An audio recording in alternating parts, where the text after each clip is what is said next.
Cafe. Assalamualaikum warahmatullahi wabarakatuh. Salam sejahtera untuk kita semua.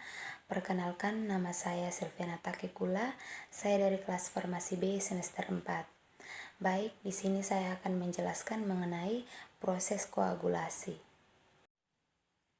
Baik, yang berikut, sistem koagulasi itu dibagi menjadi dua jalur.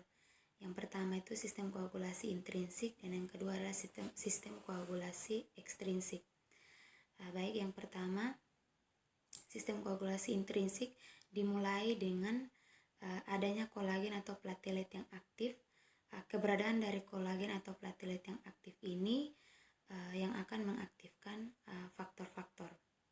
Faktor yang pertama yaitu faktor 12 akan menjadi faktor 12A, di mana faktor 12 ini yang akan berfungsi untuk membantu pengaktifan faktor-faktor selanjutnya. Kemudian yang berikut, faktor 12A ini akan membantu faktor 11 untuk menjadi faktor 11 aktif. Dan faktor 11 aktif ini yang akan membantu pengaktifan dari faktor 9 menjadi faktor 9 aktif. Faktor 9 aktif ini yang akan membantu pengaktifan faktor 10 menjadi faktor 10 aktif, dan faktor 10 aktif ini yang akan membantu pengaktifan dari faktor 2 menjadi faktor 2 aktif, dan faktor 2 aktif ini yang akan membantu pengaktifan dari faktor 1 menjadi faktor 1 aktif.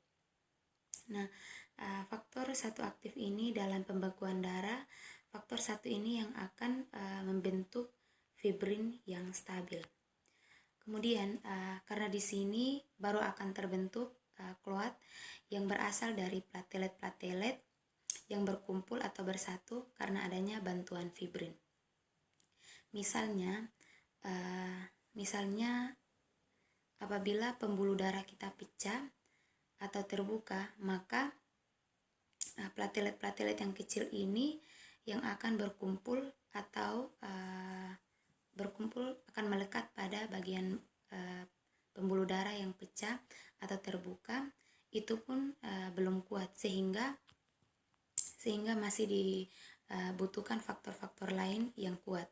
Jadi fibrin yang membantu pembentukan klot yang lebih stabil atau kuat, di mana fibrin adalah bentuk aktif dari fibrinogen yang berada dalam sirkulasi darah.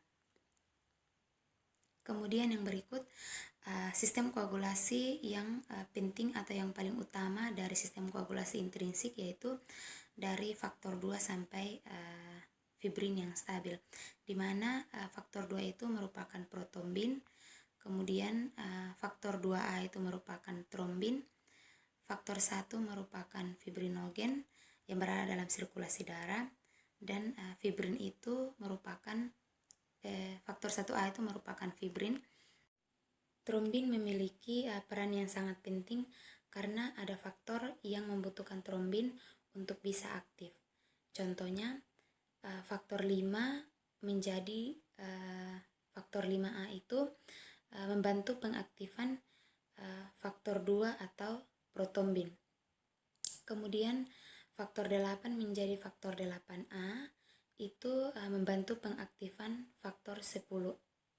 Kemudian faktor 13 menjadi 13 itu membantu fibrin yang stabil.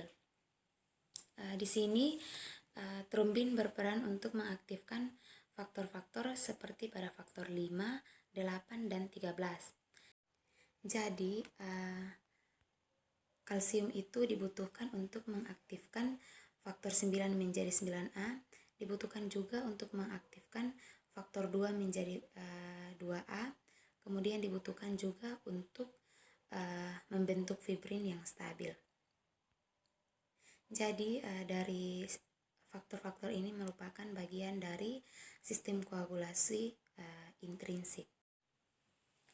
Kemudian yang berikut adalah sistem koagulasi ekstrinsik. Jadi sistem koagulasi ekstrinsik ini bermula atau berawal dari tromboplastin, yang mana tromboplastin adalah jaringan yang mengaktifkan faktor 7 menjadi faktor 7A, di mana faktor 7 menjadi faktor 7A ini membutuhkan kalsium. Dan juga yang dapat mengaktifkan faktor 10 menjadi 10A. Kemudian yang berikut adalah contoh obat antikoagulasi seperti obat apixaban. Apixaban memiliki mekanisme bekerja dengan cara memblokir sejumlah substansi protein penggumpal darah. Kemudian yang berikut adalah dosis obat apixaban.